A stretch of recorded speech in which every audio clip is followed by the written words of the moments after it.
Okay, so yes, here we are. We'll do a practice of Tonglen in a minute, which is a practice of, it literally means giving and receiving. So it's an exchange. I'll explain a bit more how we'll do it. We'll do it, yeah, we'll do it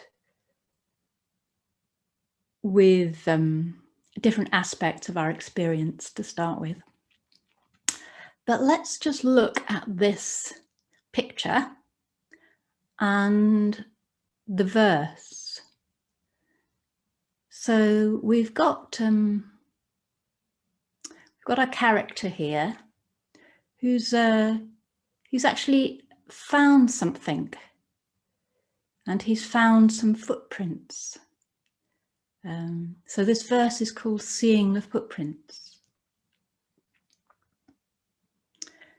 So yeah, there are actually, I think it's certainly true of many Asian languages, and it's certainly true of Chinese, that because it's all character driven, there are many different ways of translating this poem, and this one is particularly in the ones I've looked at, it's got a particularly vast range of translations, which I think is fascinating, and I'll go into that in a minute, but I'll just read this one out loud first, and we can take it in.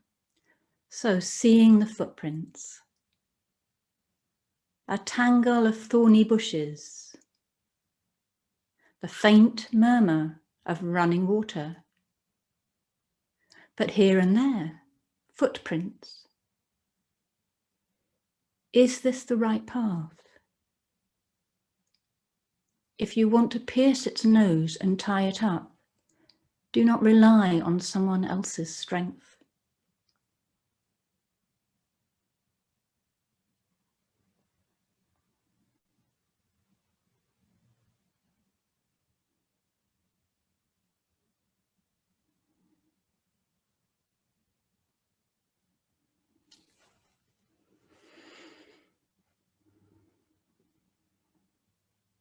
So I think it gives a taste, doesn't it, a flavour of something. Well, that's what our characters got in this picture.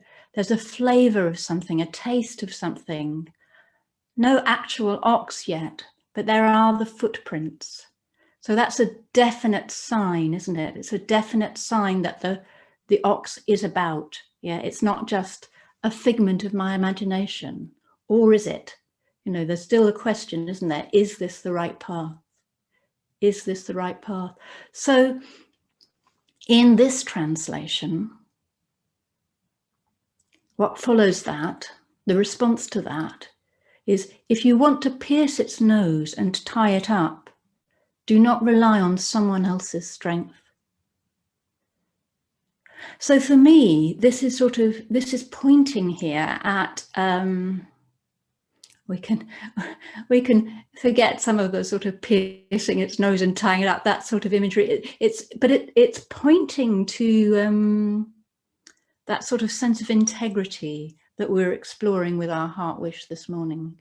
Yeah, that there needs to be this sort of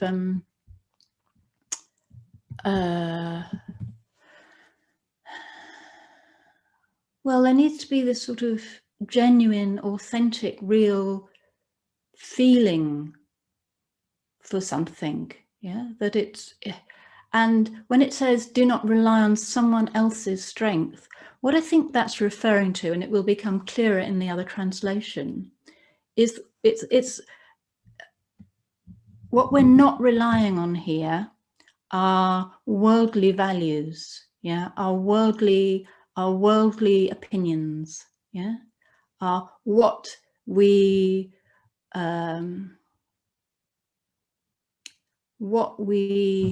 think of as being the way we should be doing things, yeah.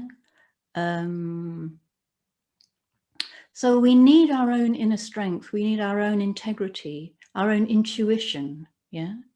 In a way, all we've got to follow are these footprints. Yeah.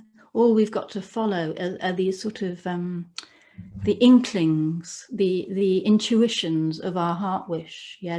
The new buds, the sort of slight sort of rustling in the leaves, if you like, that a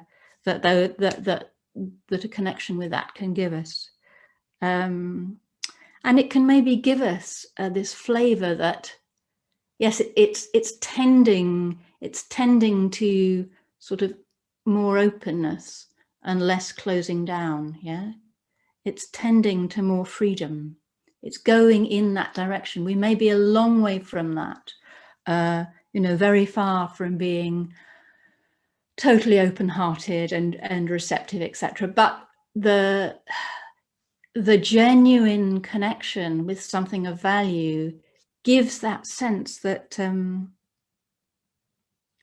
well, that's we're going in that direction, that we don't know, that it can open up to more and more, and we don't know where that will finish, where that will end. Yeah.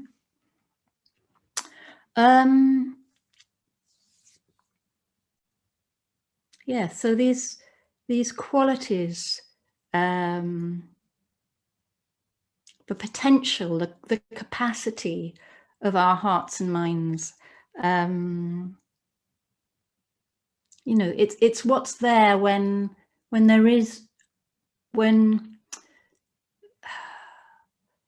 the clinging, the closing down has completely dissolved. In the praises to Pingira, I think at one point Pingira says of the Buddha, it's sort of the complete absence of poison drives. That's the kleshas, just the complete absence of poison drives. Yeah. So when there are no poison drives there's nothing to stop that radiation. Yeah. That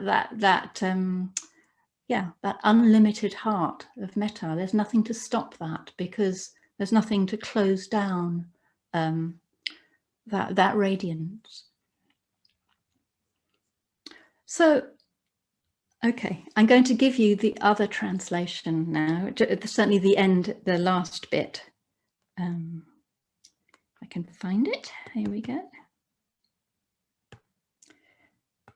Okay.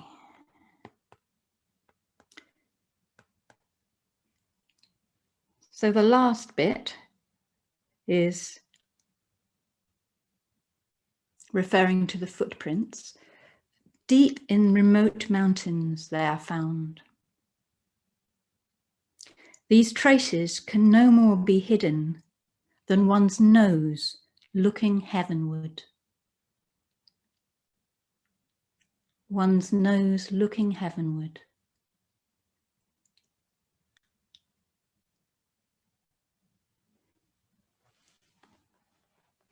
So that's quite different, isn't it? Deep in remote mountains they are found. These traces can no more be hidden than one's nose looking heavenward. It seems like almost the polar opposite, doesn't it, to not relying on somebody else's strength. Yeah, and I think this is interesting, because when we're talking about not relying on someone else's strength, what we're not talking about, I think this makes it clear, we're not talking about our own ego-based strength. Yeah, we're not talking about strength in worldly terms at all. Yeah, we're talking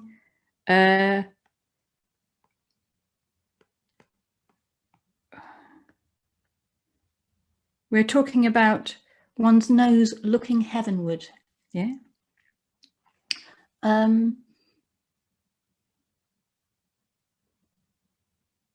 So I think this points to something for me, that these qualities of the freed mind, they can either unfold or emerge from, in a sense, within me. Yeah, we can have a sort of a sense, an intuition, a footprint of these qualities being emerging, yeah.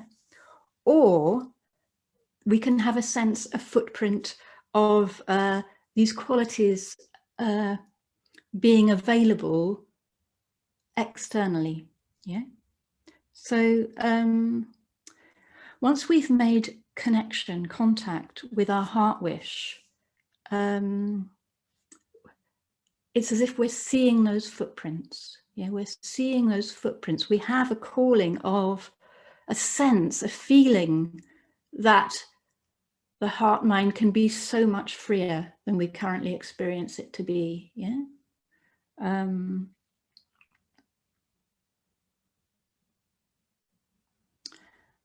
And we can start to explore how that might unfold. Yeah. So when we're talking externally, it's as if Buddhas and Bodhisattvas, they're, in a way, sometimes some people find it really helpful to have these qualities sort of embodied. It really sort of communicates something of the power and strength of these qualities. Yeah. So sometimes I sort of say, well, you know, what is a bodhisattva? What is an archetypal Buddha, if you like? Well, it's a sort of if you can imagine, well, what would it be like? What would one look like? What would somebody look like if they were totally free of those poison drives? You know, if they were just totally radiating these qualities of generosity, wisdom, strength, dynamic strength, love, you know, all of these qualities, if they were totally just freed from those restrictions of any sort and radiating that, what would that look like? Yeah? And that's embodied in the figure of a Buddha or Bodhisattva. And that can be really helpful because it can mean that we can, it's a way of freeing ourselves from, you know, it's a sort of, if we look from the ego, in inverted commas, point of view, we're trying to find that freedom from the point of view of restriction, yeah, because the ego is of its very nature, it's self-referring. In fact, there is no ego. I've never found an ego. All we're dealing with really is that the mechanisms of ego clinging, yeah, the mechanisms of compulsion and craving that we've been exploring so far this week. Is that clear? Because it's quite important that the ego is not a thing. Yeah, there is no, I mean, I've never found it. Yeah, it's a process. It's what we do when we close down. Yeah, we create ego-centered functioning, if you like, or yeah, ego clinging. But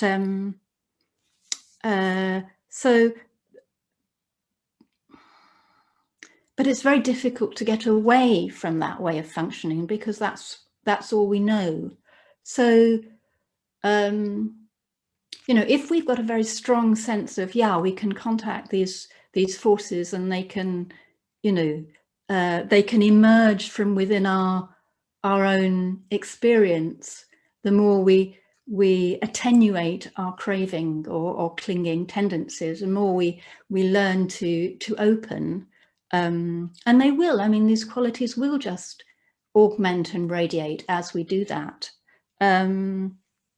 But sometimes it's quite hard to operate.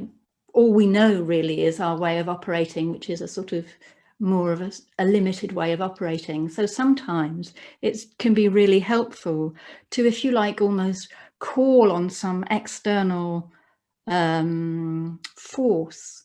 And what that is the force of those positive emotions, the force of those qualities, just sort of when they're not bounded, those unbounded qualities. Yeah. And we can call on that force in the form of mantra or felt presence or the images or the stories the Bodhisattvas, the Buddhas, our teachers, you know,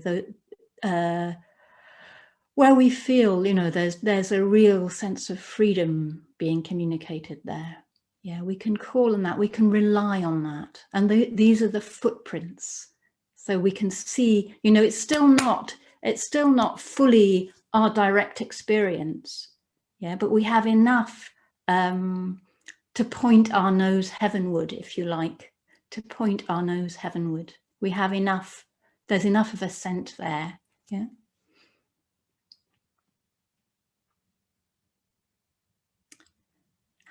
How is that landing? Does that make sense?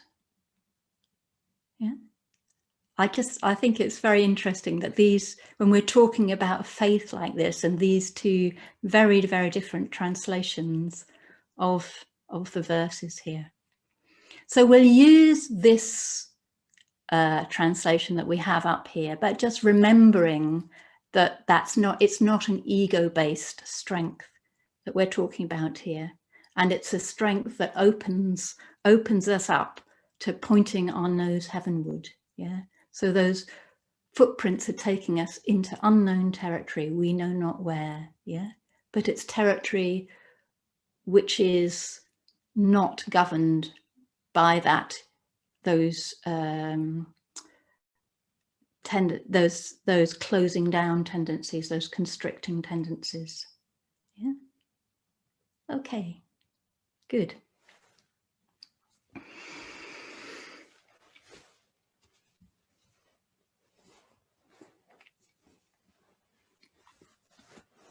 So we'll get ourselves set up for meditation.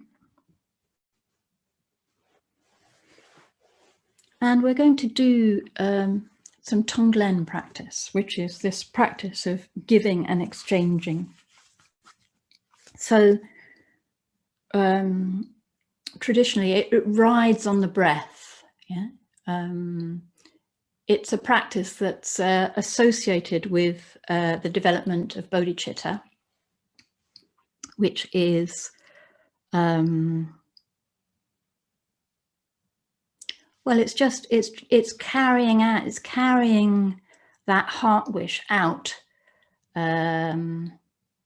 not restricting that heart wish in any way. So it has the possibility of benefiting all beings, everything that it comes into contact with. And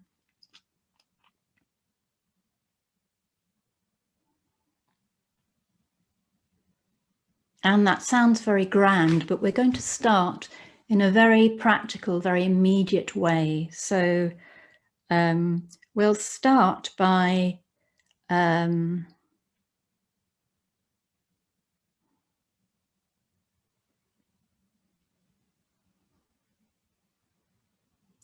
creating that sort of sense of exchange and flow, which involves a sort of openness and a responsiveness to our own immediate experience, to whatever's going on in our experience, whatever it is, all those things that we may want to ignore, or that we tend to get into a sort of sense of struggle with. You know, whatever it is, there's nothing that can be left out of this practice. So boredom, resistance, lack of self-worth, depression, all of that can be breathed in when we breathe in, yeah? Whatever we're experiencing. Because all beings feel some version of this at some point or other. So it's a shared aspect of our humanity, yeah?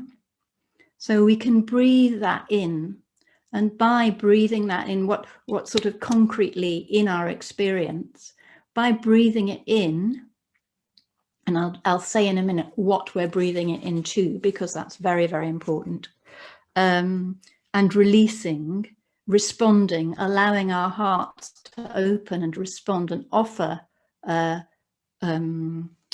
offer relief.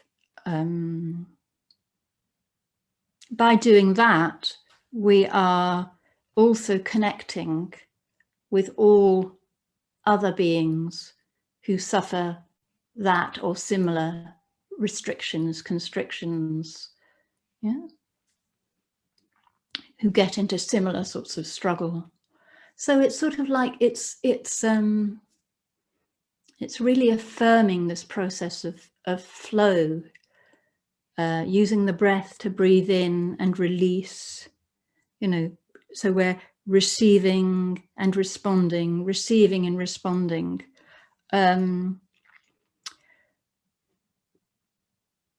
So one thing about that is don't get too caught up if you're using the breath. The breath is the sort of sense of rhythm with it, but it just gives you a sort of background rhythm. You don't have to, you know, breathe everything in with one breath and release with the other breath, or you might start to choke. It can get quite sort of, yeah, it's just a sort of, the breath gives us an indication that there's a flowing exchange going on. Okay. And so now what we're breathing into. Okay, so what we connect with at the start of the practice is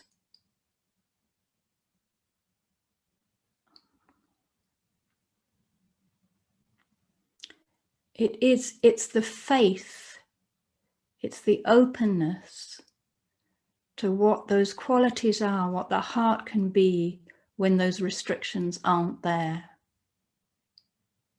So you may invite the influence of the Buddhas and Bodhisattvas, if that's meaningful to you, or you may just feel the potential of a very, very open heart. And it's definitely not our egos. So we're definitely not inviting the depression, the tiredness, the boredom, whatever. We're not sort of that, we're inviting that in, but we're not inviting it to this fixed sense of self that's in the core of our being. We're inviting it into a sort of fluid flow that's a sort of a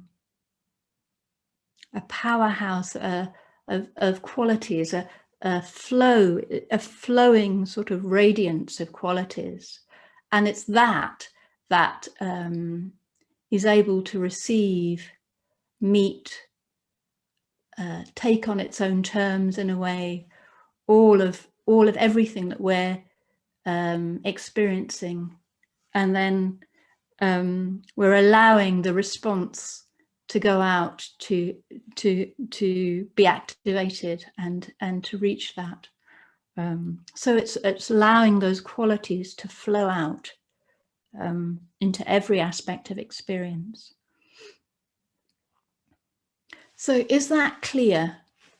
I mean, I hope I'll set it up a bit more in the actual meditation, but are you ready to give that a go? Any questions, clarifications?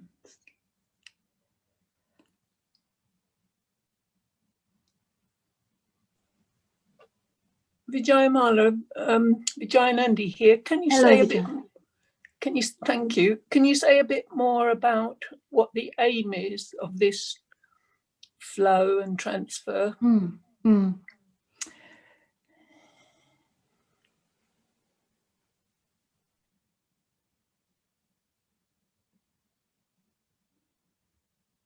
So it's got several aims. I mean,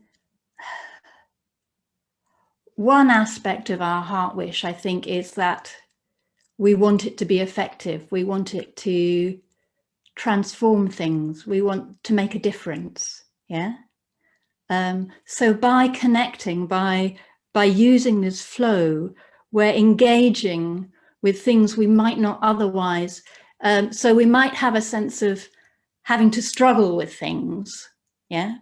But this is offering a different way of being with whatever's going on. So rather than having to sort of struggle with it, get rid of it, understand it in a certain sort of cognitive sense, or, you know, apply a remedy, we're coming into connection with it in this very sort of exchanging way. So the purpose of that is to change our sort of approach, if you like, from a struggle to a more effective sort of way of operating. Does that make sense? I think I'll trust that when you lead it, I'll understand it. Yes, it's probably, it's easier to get a sense of it in activity, in action. Yeah, let's try it and see. But yes, we're moving from that sort of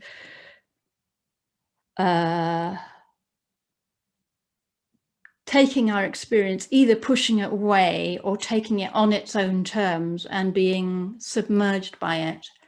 The other thing it does is it actually, because of that flowing movement, it actually can work to dissolve that ego clinging. Yeah, because the ego clinging wants to sort of take everything to us and, you know, bolster up our ego and bolster up our sense of self. Whereas this is a practice of generosity. It's sort of turning that momentum out. Yeah. And things that would normally disconnect us, like resistance and depression, and, you know, that's a disconnecting thing. But if we invite it in and feel our connection with all humanity through that, it's a connecting thing. Yeah, so we're turning about that tendency. Okay, well, we'll give it a go and see what happens, and we can talk about it later.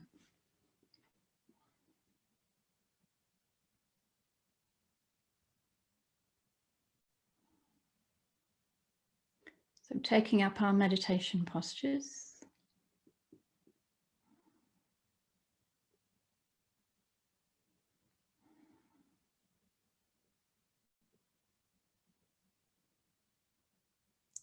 Again, it's good to get really grounded.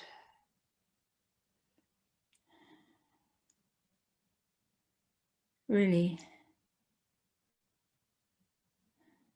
feel the stability and support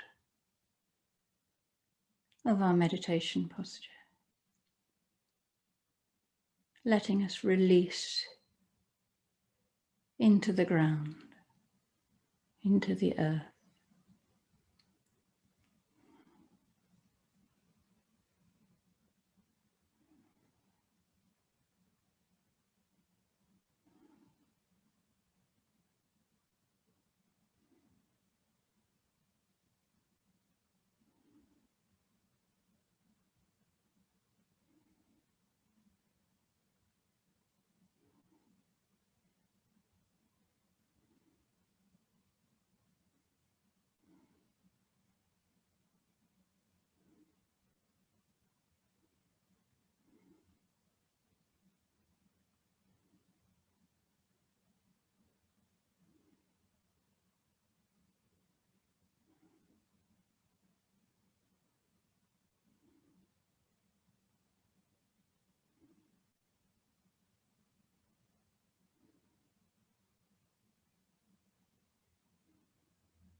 Sitting here, supported by the earth,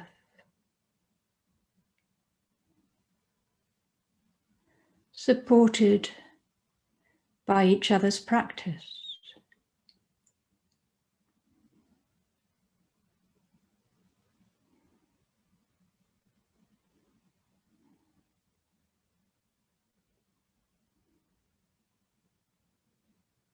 Sharing aspects of each other's heart wish.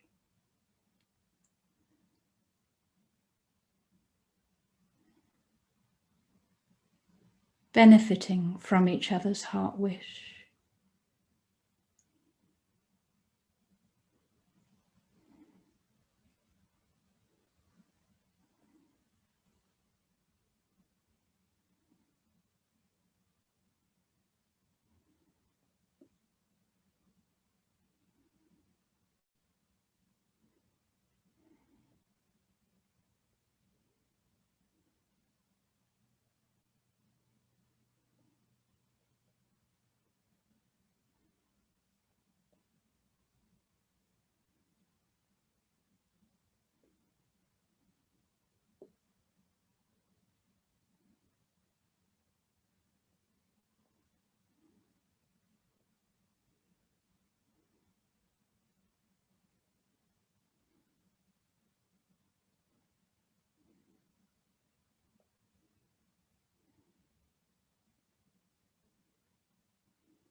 And if it helps, we can have a sense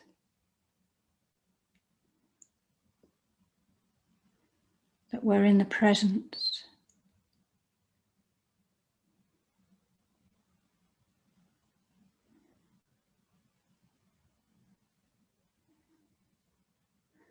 of the force of the freed mind, the qualities of the Buddha mind.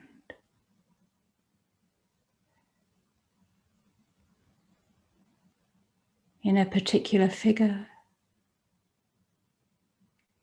or just the sense of the qualities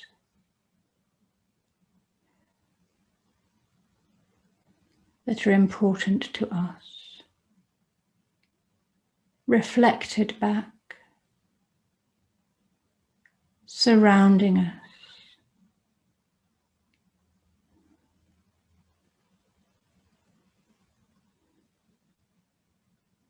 supporting our practice.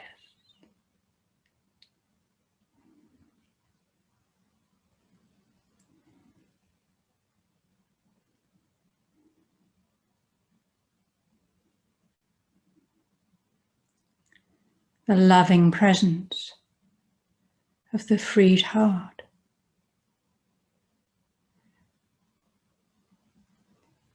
The energy and clarity of the Buddha.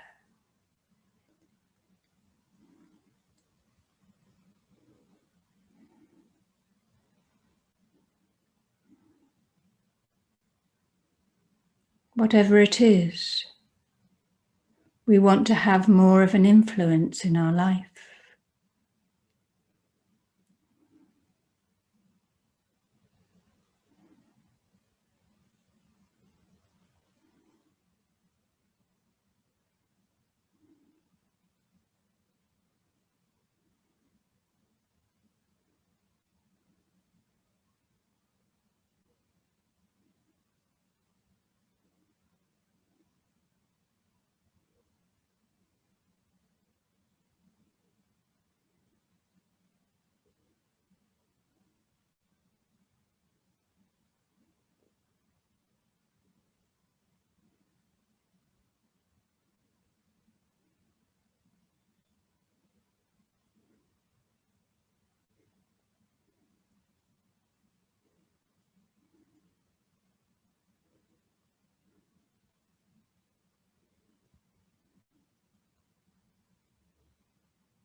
turn towards these qualities,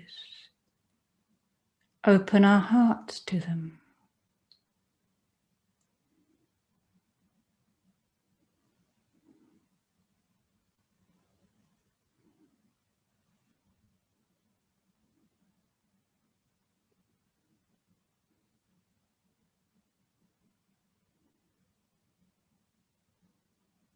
May they spread through our influence, our being,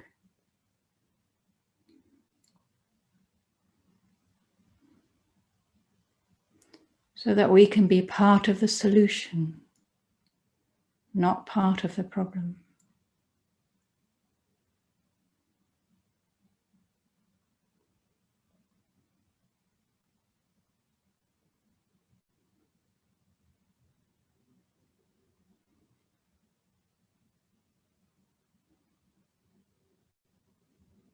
You may even feel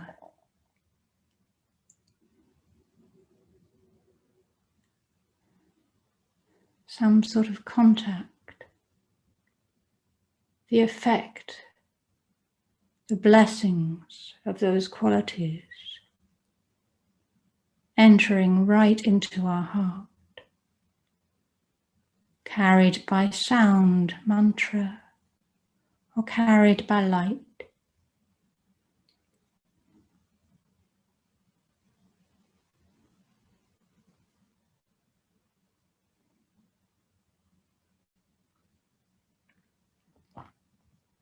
Could be the golden light of the Buddha, the unimpeded radiance of his compassion.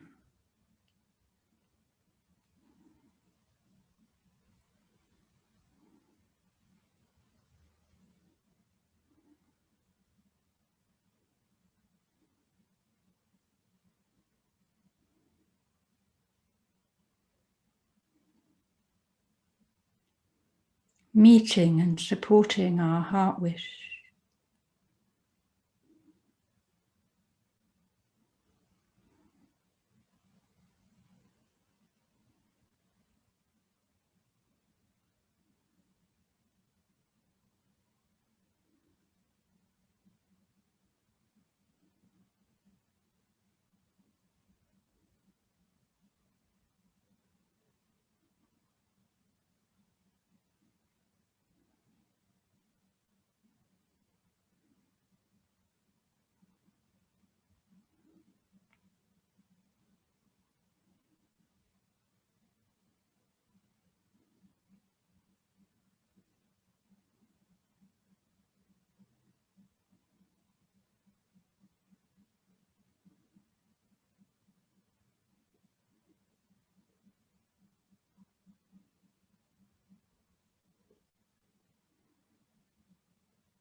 So it's not our small minds we're breathing with,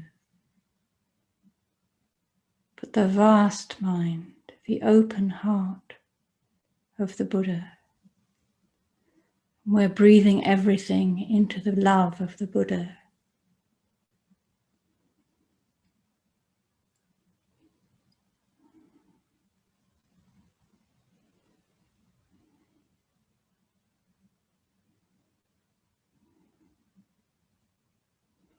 And we'll just tune in to the sensations associated with breathing. the rhythm, the rise and fall.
And when we breathe in, we breathe right in to the heart of love.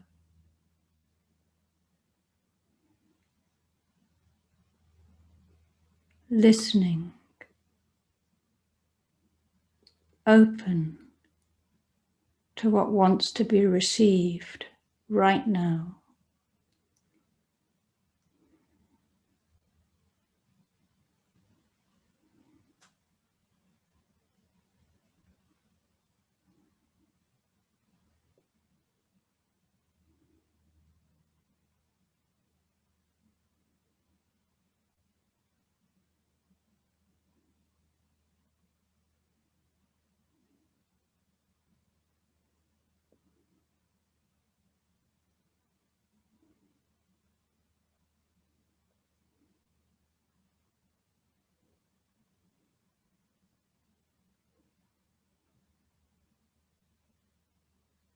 Whatever there is in experience, welcoming it in to that heart of freedom.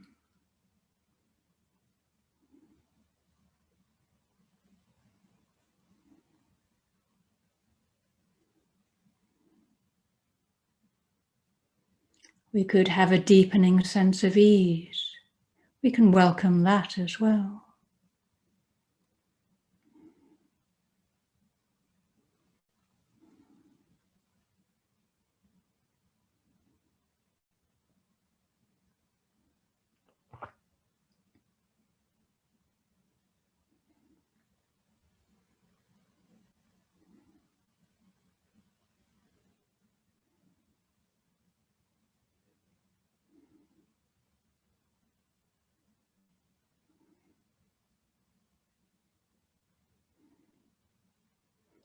Any physical discomfort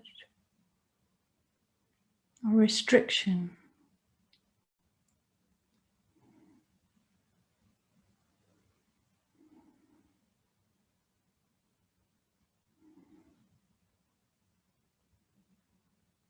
breathing it in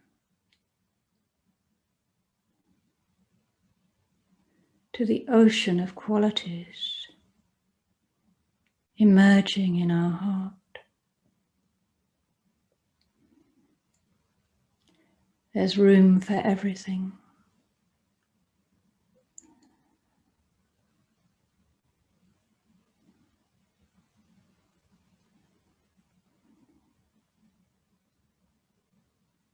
Without the clinging, nothing's a problem. So it's breathed into this release, this freedom.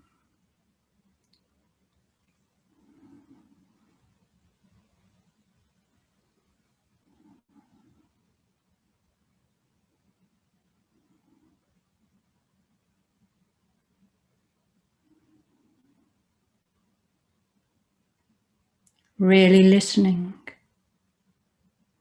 really being with whatever is an experience.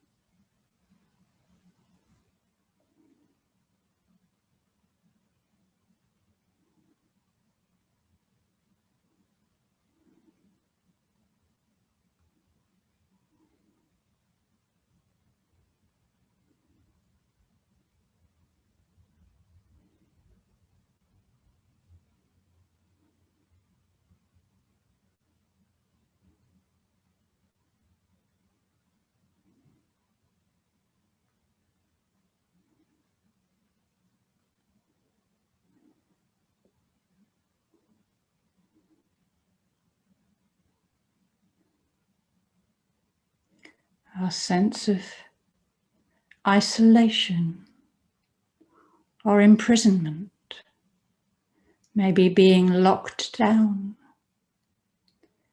Breathe it all in.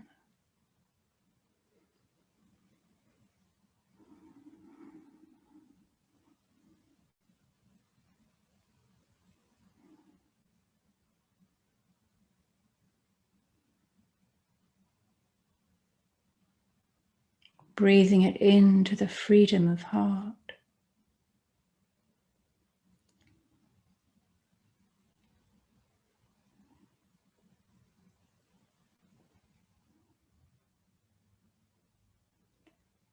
And breathing out connection, responsiveness. It could be very specific things in response to specific struggles. Breathing out a sense of confidence.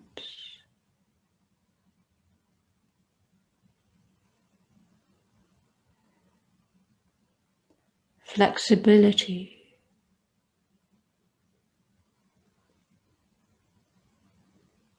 Awakeness. Playfulness.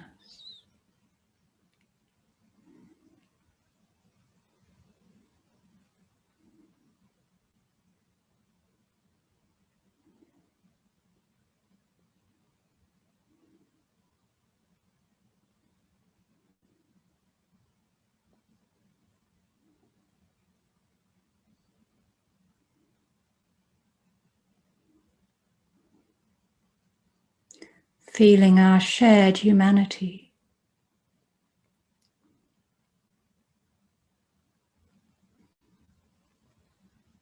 May all of those feelings of imprisonment be released.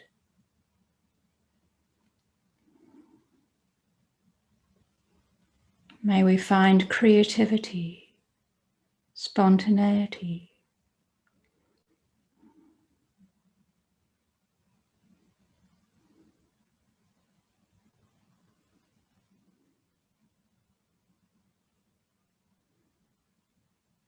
All our resistances dissolved into fluidity and flexibility.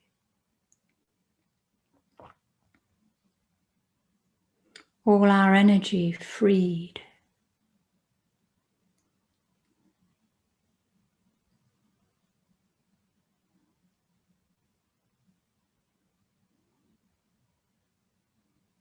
All our love expressed, received,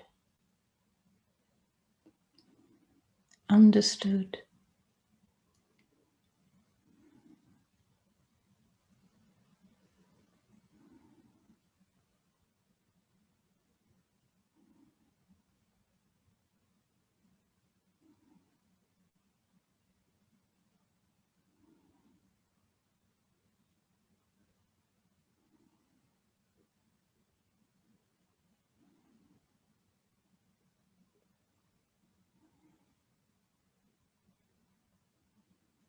Breathing everything in.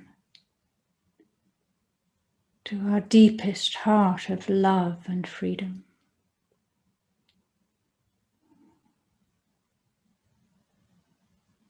No limits.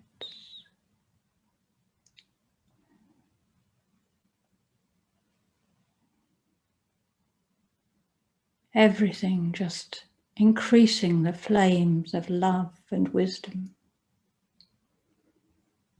increasing the freedom.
And if we've had any sense of someone doing this, see if we can let that go.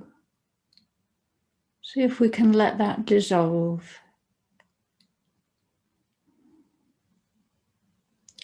Release it into the heart full of qualities.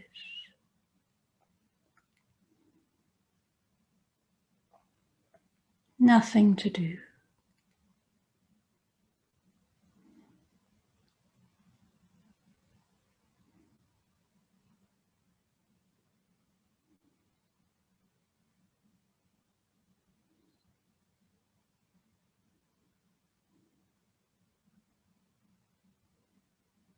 Resting easy, open.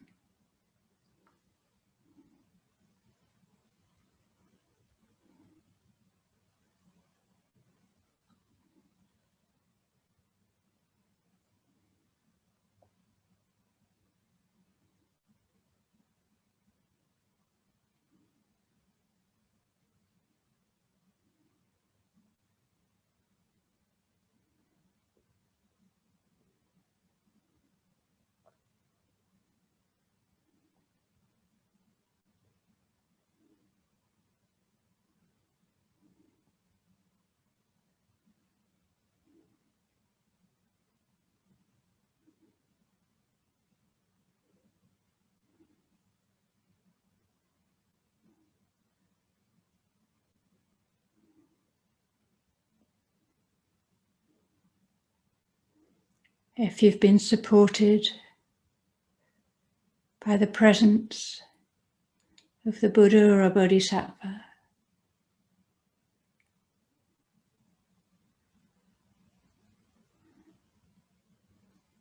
the image or mantra can die away.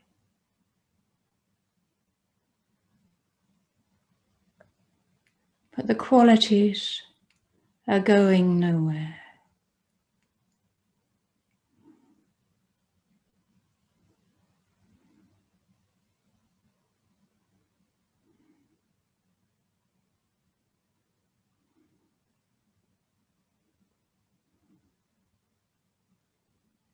There to be connected with at any point.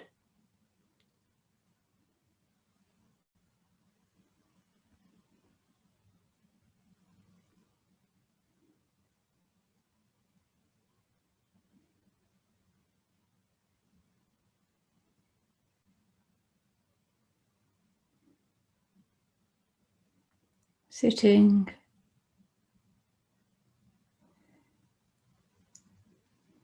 with a cloud of sensations.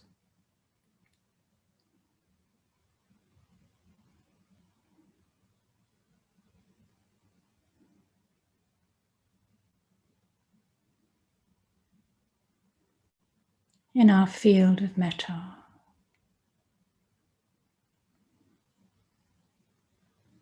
Sharing this moment.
Thank you, everyone.